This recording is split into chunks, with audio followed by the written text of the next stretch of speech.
Set up Azure AD Connect. Hey everyone, Ben Finkel here, and in this nugget we're going to set up our Azure Active Directory Connect service to synchronize our users from a local on-premise Active Directory up into Office 365. I'll show you how to install and run the initial synchronization, and I'll show you the PowerShell commandlets that you need to use in order to control the synchronization schedule and force the synchronization when you want to. Why don't we jump right in? We'll get started by installing Azure AD Connect on an Active Directory server. I've got the page loaded up right here where you download Azure Active Directory Connect from. And I've already downloaded it and got it copied over to my virtual machine where I'm running AD. And we'll just launch the installer. It's a fairly simple, straightforward wizard-based installer, so you should be familiar with how it works. And we can either do a custom installation or an express settings installation. And it tells you right up here what the express settings are. These are the ones that we want to stick to. But notice if you have a single Windows Active Directory forest, which I do in this environment, it's going to synchronize the identities in the forest out to my Office 365 account. It's also going to configure password synchronization. It's going to start an initial sync. It's going to synchronize all attributes, and it'll enable something called auto upgrade. Now, if I want different settings than this, I would simply click Customize right here, and I would get access to a whole bunch of different custom options that I could use. But I actually want to use the express settings. Those are going to be easiest, and then we can configure the installation and the synchronization after we've done this. The first thing we need to do is connect to Azure AD, in which I'm going to use my global administrator account to do. So you do have to use a global administrator to set up Azure AD Connect. Once it connects to the online account and verifies my credentials, it will connect to my local ADDS domain. I'm going to use a local administrator account, or my domain admin, to do this. And perfect, there we go. Now notice one of the things that it's telling me here. I have two Active Directory UPN suffixes in my local ADDS domain, and that's cbtnuggets.local and cbtoffice.com. cbtoffice.com gets set up in my nugget. I'm preparing the domain for Azure Active Directory Connect. And over here we can see that Azure does not have cbtnuggets.local, but it does have cbtoffice.com as verified. Now, cbtnuggets.local is not a publicly routable domain name, so I've just got to leave it not added. I've got to leave it exactly like that because it's not going to work in Office 365. If I wanted to, I could add another UPN suffix for my other domain names, including my .onmicrosoft.com domain name, if I wanted to use that as well. But the way it was set up, the way I prepared it in that nugget was fine. Here it is, ready to go. I'm simply going to click Install, and this is going to install all the requisite utilities, and then it will start a synchronization event and actually copy the users from my local ADDS up into Office 365.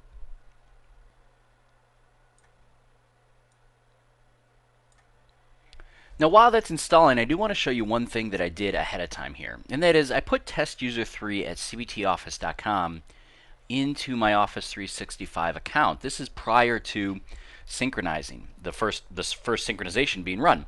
And the reason I did this is because you might very well have in your environment already users set up both in your local on-premise Active Directory account as well as up inside of the Office 365 service.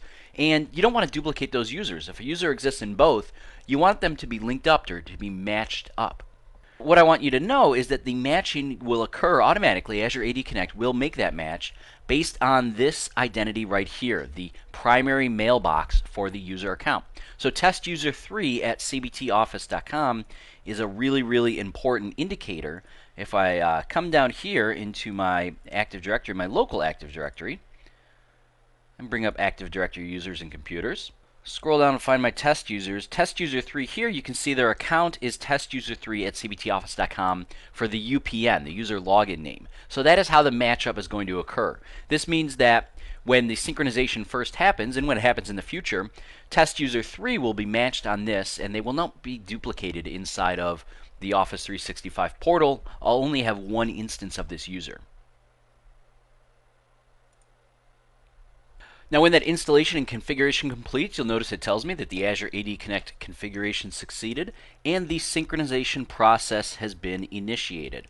So really, with nothing more than running that wizard, I'm able to get my initial synchronization started. And by the way, routine synchronizations from my on-premise Active Directory are going to be headed up to the cloud. If I let's close all this down for right now.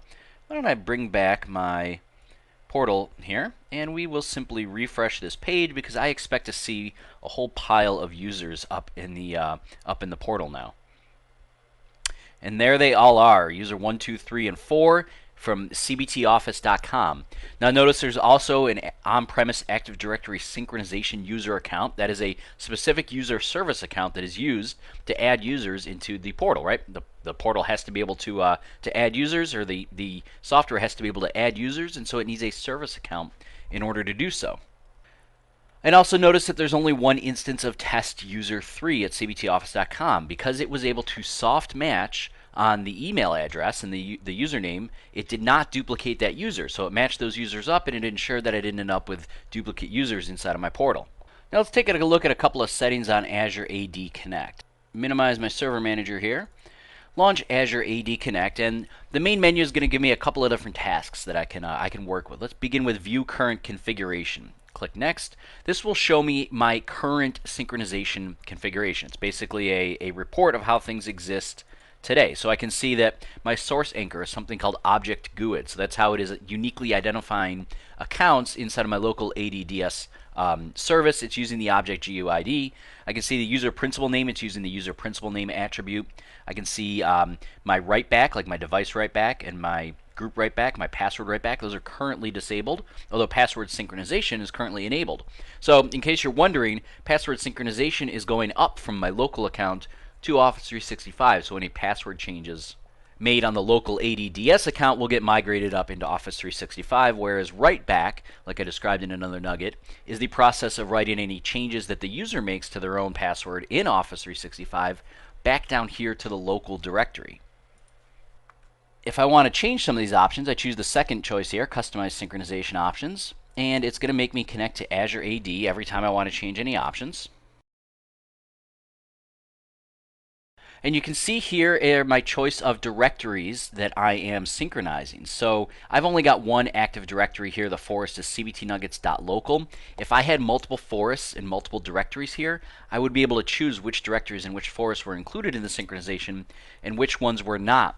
Now, an interesting challenge here, users may exist in multiple forests, but you only want them to exist once inside of Office 365. And again, that UPN, that logon name, the test user 3 at cbtoffice.com, is ultimately going to be the unique identifier for a user. So you want to make sure that you're using that UPN suffix appropriately across all of your forests so that users don't get duplicated or doubled up inside of Office 365. I can also use domain and OU filtering, and this is going to be really, really important, I think, for most users on the system. I suspect that the number one way that you are going to want to filter or determine which users are and which users are not included in the synchronization from your local on-premise AD to the cloud, to Office 365, is to select specific OUs, organizational units. And you can see here that when I change this to only sync selected OUs, this is everything that's already chosen by default. I could pull all these off and stick only to the users OU, this built-in users OU here. And if I had my own OUs inside of the directory, if I'd created custom OUs, which you almost certainly have, I could filter down to just those OUs as well. So you get an incredible amount of control over who's being synchronized up into the cloud using domain and OU filtering.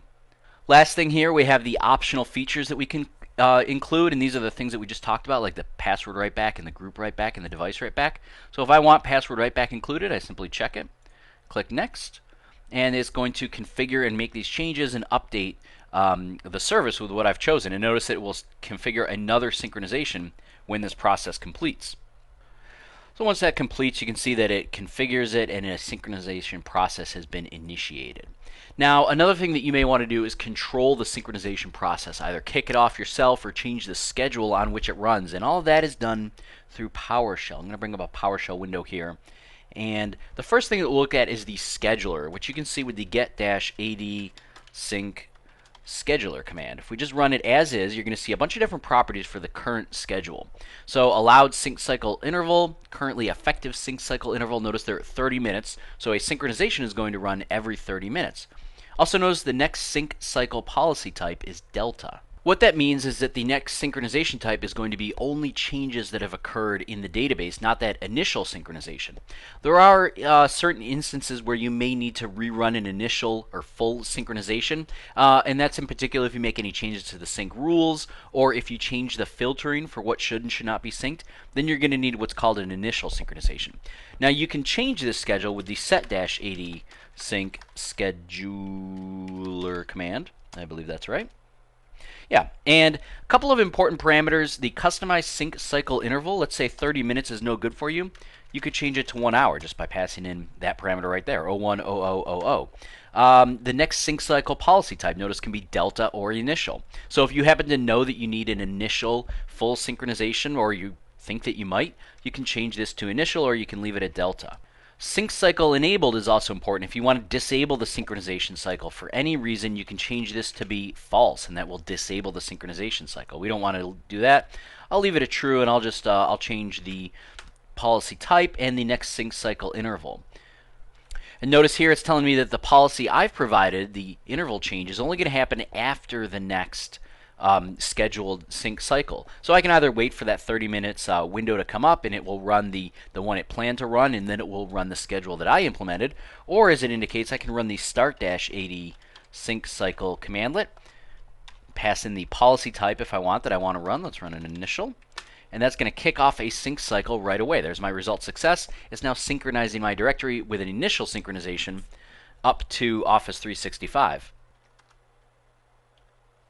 And I can see now that my get AD sync scheduler has been updated to be a 1 hour, and the next policy type has gone back to delta because the initial is run, and now it's simply going to run a delta unless either I tell it to run an initial or some change occurs in directory, an Active Directory, that forces it to be an initial. Well, that concludes this nugget on setting up Azure AD Connect for Microsoft Office 365. Just to recap, Azure AD Connect is the utility that synchronizes your users from a local on-premise AD server up into Office 365. It's very easy to install. You can simply run the .msi file and choose either express settings or custom settings if you want to configure your own custom synchronization process. At the end of the installation, it runs an initial sync, and after that it runs a synchronization every 30 minutes, which you can change using the appropriate PowerShell commandlets. I hope this has been informative for you, and I'd like to thank you for viewing.